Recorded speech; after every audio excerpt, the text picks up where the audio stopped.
Em tempos de avanço acelerado, a ciência parece mover o mundo para a frente. Mas e quando ela vai longe demais? Ao longo da história, cientistas foram celebrados como heróis, vencedores de prêmios, figuras eternizadas nos livros, mas alguns deles desapareceram, sem rastros, sem explicações. E o que todos tinham em comum é o que mais assusta. Eles estavam prestes a revelar algo, uma teoria, uma fórmula, um segredo, e então sumiram. O que acontece quando alguém toca em um conhecimento que não deveria ser acessado? Seriam apenas coincidências trágicas? Ou existe um padrão escondido sob a superfície da ciência? Neste vídeo, você vai conhecer 5 cientistas que sumiram misteriosamente logo após descobertas cruciais, histórias reais, documentadas, mas ainda sem respostas. E ao final, você decide: acaso ou silenciamento? Começamos com um homem que era chamado de o Einstein Silencioso, que desapareceu para sempre.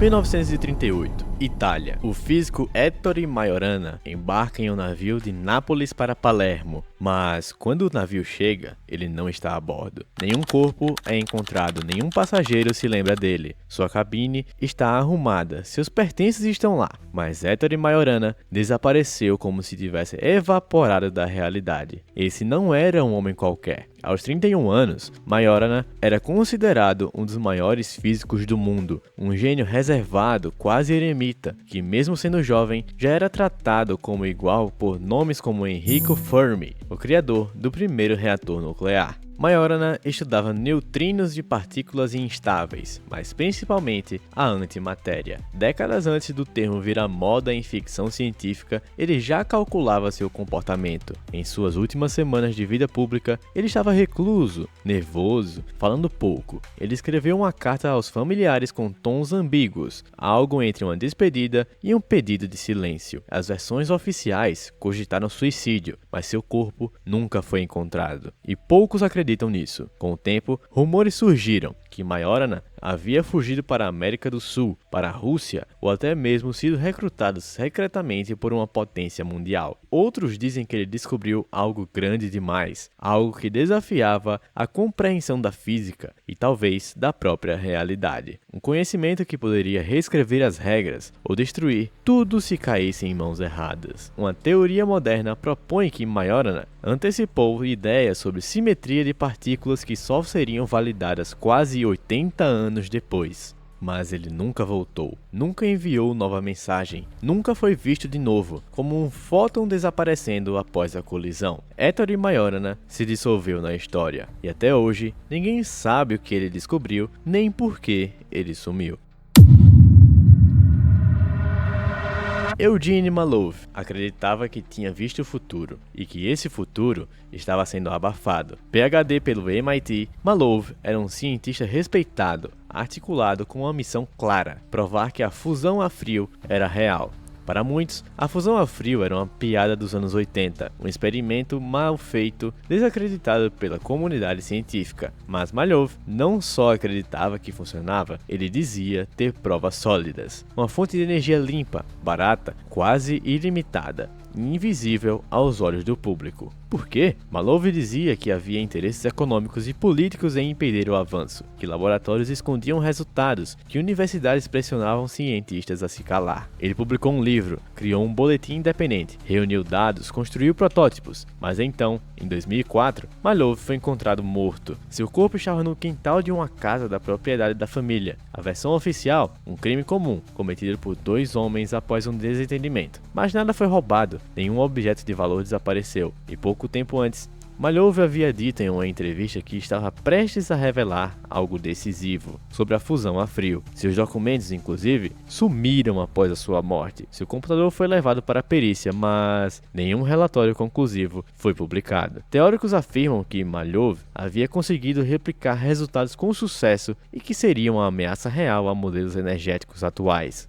O que ele sabia de fato nunca foi revelado. O que restou foi o silêncio e uma pergunta sem resposta.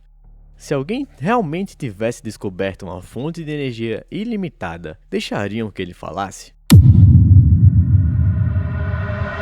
No começo dos anos 80, a algo estranho começou a acontecer na Inglaterra. Cientistas ligados à empresa GEC Marconi, uma das maiores fornecedoras de tecnologia militar do país, começaram a morrer. Não uma ou duas pessoas, 25 engenheiros e cientistas, todos ligados a projetos altamente confidenciais, morreram em um intervalo de poucos anos. Muitos dos casos foram oficialmente tratados como suicídios, mas os detalhes não faziam sentido. Um dos cientistas foi encontrado eletrocutado dentro do próprio carro, com fios ligados aos dentes. Outro se jogou de uma ponte, mas sem deixar bilhete e com sinais de luta no corpo. Um terceiro foi encontrado com um saco plástico na cabeça, as mãos amarradas nas costas, e mesmo assim, a morte foi registrada como voluntária. O padrão se repetia: envolvimento com projetos de Ministério da Defesa, trabalhos em radares de mísseis e sistemas de orientação, acesso a documentos classificados e então, por fim, a morte. As famílias protestaram. A mídia britânica noticiou por semanas, mas nenhuma explicação oficial foi convincente. O governo negou o envolvimento, a empresa evitou entrevistas. Surgiram teorias que estavam sendo silenciados por saberem demais,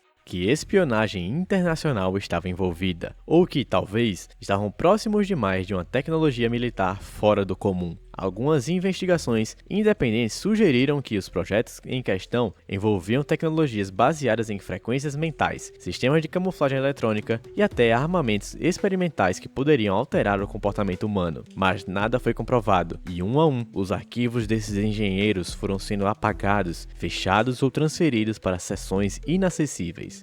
No fim, restou apenas um rastro de corpos, documentos selados e silêncio institucional. E até hoje, o caso GEC Marconi é citado como um dos mais estranhos e inexplicáveis da história da ciência militar. Vladimir Alexandrov era um cientista russo com uma missão urgente: entender como a guerra nuclear mudaria o clima da Terra. Ele não falava de política, ele falava de um colapso ambiental. Alexandrov liderava estudos sobre o inverno nuclear, um cenário onde o lançamento de ogivas atômicas criaria uma nuvem de poeira tão densa que bloquearia a luz solar por meses. O resultado? Colheitas fracassadas, colapso ecológico, extinção em massa. Em 1985, Alexandrov viajou até Madrid para uma conferência internacional sobre mudanças climáticas e energia. Ele nunca voltou. Durante a conferência, saiu do hotel e desapareceu. Nenhuma câmera registrou para onde foi, nenhum colega de trabalho teve notícias. A KGB disse que ele havia desertado para o Ocidente. A CIA negou qualquer envolvimento. Mas nem o Ocidente nem o Oriente apresentaram qualquer prova de que Alexandrov estivesse vivo. O mais estranho é que ele levava consigo documentos inéditos, um novo modelo climático que teria revelado impactos globais de testes nucleares em áreas específicas do planeta. Boatos sugerem que ele havia identificado alterações em padrões de ventos e nuvens em regiões como o Ártico e o Pacífico, coincidindo com locais de testes secretos. Se provado, isso poderia ter levantado acusações graves contra superpotências da época. Alguns colegas afirmam que Alexandrov havia recebido ameaças veladas antes da viagem. Outros acreditam que ele foi sequestrado, mas não havia sinais de luta, nenhum pedido de resgate, nenhum corpo, nenhuma carta, apenas o sumiço. A ciência perdeu um dos primeiros estudiosos da geoengenharia nuclear, e o mundo perdeu dados que talvez pudessem ter evitado crises ambientais que vivemos hoje.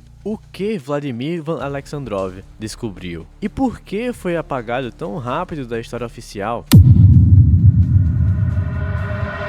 Paul Bennewitz não era um teórico da conspiração qualquer. Ele era engenheiro, físico e empresário respeitado, e tinha uma obsessão: entender o que estava acontecendo nos céus do Novo México. Nos anos 80, Bennewitz morava próximo à base aérea de Kirtland e começou a captar sinais estranhos em seu equipamento de rádio. Sinais não terrestres, transmissões em frequência variável com padrões binários e oscilações que ele nunca havia visto. Pouco tempo depois, ele começou a filmar luzes no céu, objetos voadores mudando de direção de forma abrupta, padrões que desafiam qualquer aeronave conhecida. Paul estava convencido. Ele havia descoberto uma operação alienígena próximo à base e fez o que um cidadão patriota faria: comunicou às autoridades. Foi aí que tudo mudou. Bennewitz relatou suas observações à Força Aérea. Em vez de investigarem, eles o tornaram alvo.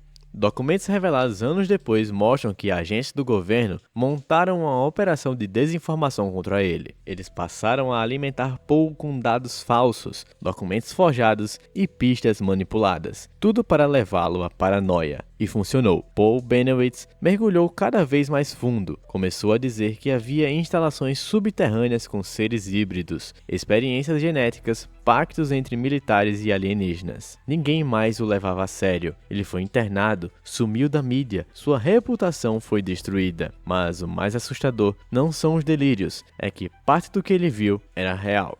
Hoje sabemos que a base de Kirtland realizava testes ultra secretos com drones e aeronaves stealth, e os sinais captados, alguns batem com padrões de comunicação entre satélites militares em testes iniciais. Bennewitz pode não ter visto alienígenas, mas ele tropeçou num experimento confidencial e pagou o preço por isso. Quando morreu, parte de seus arquivos estava desaparecida e o restante classificado. Paul Bennewitz pode ter sido o primeiro civil moderno a ser alvo de guerra psicológica encoberto em solo americano, tudo por ter escutado o que não deveria. 5 cientistas, 5 mentes brilhantes e 5 histórias com finais que não têm fim. Eles não morreram em acidentes comuns, não sumiram por vontade própria. Todos estavam envolvidos em descobertas, projetos ou ideias que poderiam alterar estruturas de poder, tecnologia ou percepção pública, e logo depois foram apagados. Às vezes por silêncio, às vezes por desprezo, às vezes literalmente. Quando falamos em ciência, pensamos em progresso, em avanço, mas existe um lado oculto nesse caminho, um lado onde saber demais pode custar sua liberdade, onde a pergunta, e se for verdade, não é só retórica. É uma ameaça. Majorana tocava os limites da matéria e da antimatéria. Malhov dizia que a energia limpa estava sendo enterrada viva. Os engenheiros da J.E.C. Marconi trabalhavam em projetos militares além da compreensão comum. Alexandrov apontava o dedo para o apocalipse climático provocado pelo homem, e Bennewitz escutou algo que não deveria. Se cada um deles tivesse conseguido levar suas descobertas adiante, o mundo hoje seria diferente? Talvez melhor, talvez muito pior, mas o que permanece é o silêncio. E o vazio deixado por mentes que desapareceram sem explicação. Coincidência ou controle? Agora eu quero saber de você. Você acredita que esses cientistas foram vítimas do acaso ou estavam prestes a revelar verdades que simplesmente não poderiam ser divulgadas? Deixe sua opinião nos comentários. Eu leio todos. E se você gosta de ciência, mistério e as perguntas que ninguém quer responder, inscreva-se no canal. Toda semana, um novo vídeo mergulhando no que a maioria prefere evitar. Cérebro Oculto, o desconhecido, começa aqui.